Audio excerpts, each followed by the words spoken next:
Welcome. I'm Natasha Elkington here at the Global Landscapes Forum, and I'm sitting with Satya Tripathi, who's been recently appointed as the UN Assistant Secretary General for UN Environment. Right? I got that right. Okay, welcome. Thank you. Thank you for being here. Thank you, Natasha. So what I understand is that you're the expert on finance, and you know. I know a little bit. A little bit about it, yes. So what I've understood is land degradation is estimated to cost the global economy $2 to $4.5 trillion a year. Can you tell us a bit more about that? Well, that's true.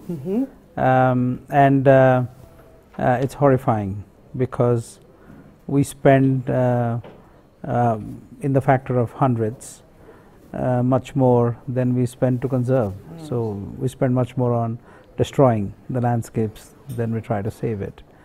And that is why we need to find a new paradigm where the business model that has been presented as useful for the planet and the people is that which is something that is anchored in nutrient mining. So you find a fertile piece of land, you start cultivating, you cut down the forests, you use up all the nutrients that the land offers, and then you move on to another piece of fertile land, leaving this land that you have used for a few decades perhaps completely destroyed and damaged, never to be recovered. So that's what the challenge is. The challenge is not that we have less land. There's a lot of people that put forward this argument that how are we going to feed so many people by 2020 or 2030 or 2040 or 2050. That's not the question to ask. The question to ask is, how are we going to be much more productive in the same land? So the equation can work very many ways. It's not binary. So we are working in India as part of the Sustainable India Finance Facility, where we are supporting the government of Andhra Pradesh in India in implementing a project of their own. It's not our project, we are only supporting them.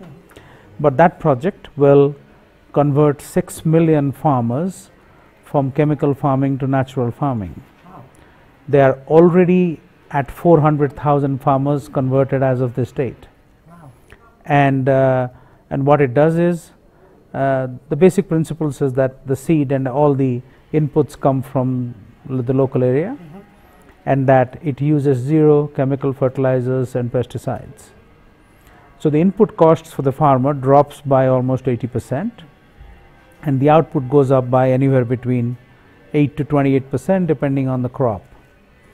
And that in itself is huge, because at a very simple level, when this whole thing is implemented on 8 million hectares of land, the entire agricultural landscape will revive itself. Wow. The species, the biodiversity, and this particular state has 900 kilometers of coastline, and imagine several million tons of chemicals that wash off and run off into the oceans every year. When that stops, in a few years' time, you will have the entire coastal ecosystem revive itself. So you can't even put a price on, we can't even imagine what it would be like, because we don't know. For my entire existence on this planet, I have seen chemical farming. So what happens when there are no chemicals anymore? So I'm really excited to learn more in 5 years when this is completely implemented, as to how beneficially the entire landscape revives itself, rebuilds itself, regenerates all the species that live off it in a virtuous way. So that's what there are solutions that of this kind that we need to focus on, and we need to learn, we need to improve, and we need to replicate. Right. So that's where the solution lies, not in coming up with binary numbers, how are we going to do this and how are we going to do that, all which is anchored in the same destructive idea of agriculture as we know now. Amazing.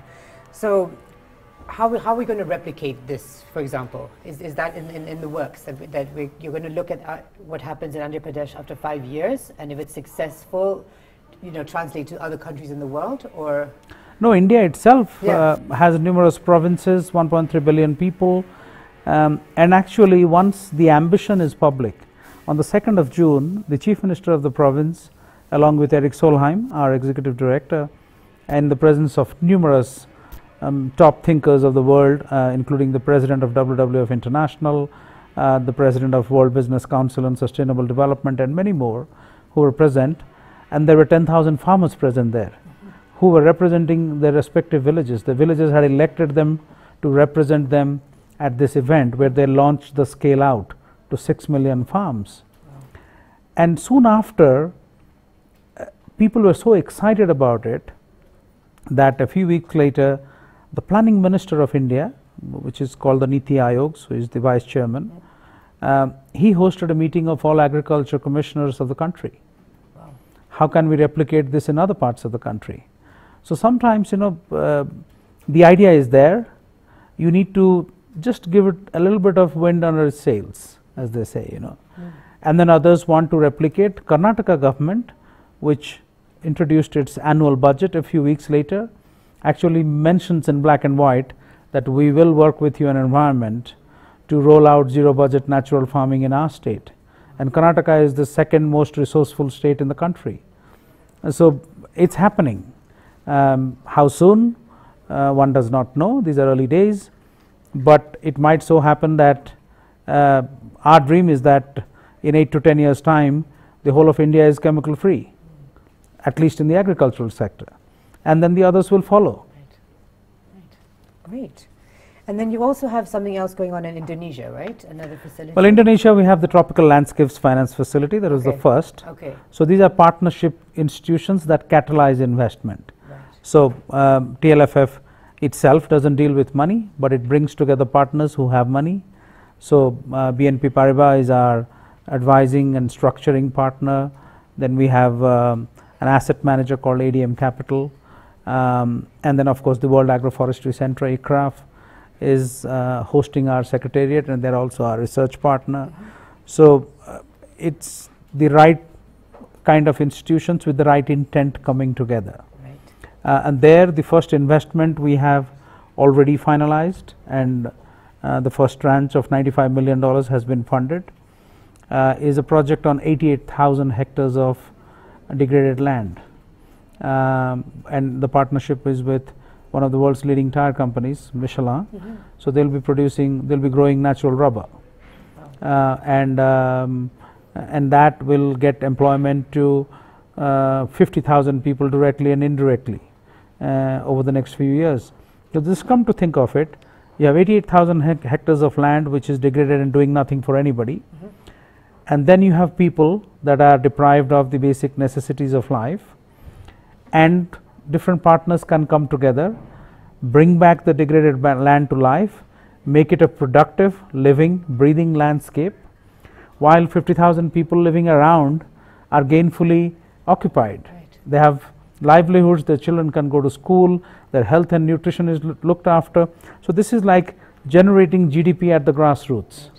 So that's the first project. We're working on 20 different projects, and we'll be announcing a few more investments in the coming months. Okay, great. And I mean, and in my research, what I've understood is that even when you restore degraded land, it actually gives you more produce than how we were using land before.